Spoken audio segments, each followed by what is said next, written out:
Full பேர் சொல்லு. உன் ஃபுல் பேர் என்ன? தன்மை. உனக்கு யாரை ரொம்ப பிடிக்கும்? காக்கி ரொம்ப பிடிக்குமா? காக்கி பிடிக்குமா சுச்சி பிடிக்குமா?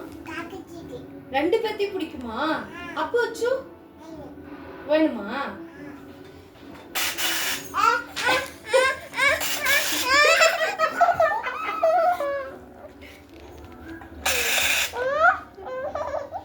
சரி நாய் வீடு பாரு, நாய் வீடு பாரு. ஏன் மாட்ட பாரு. சரி எடுத்துட்டு போயிட்டேன் எந்திரி. சரி போ போ. சரி நான் போறேன். சரி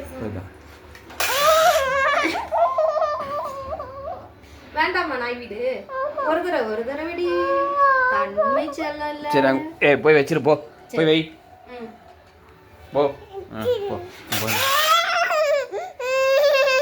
சரி வெளிய ஓடி.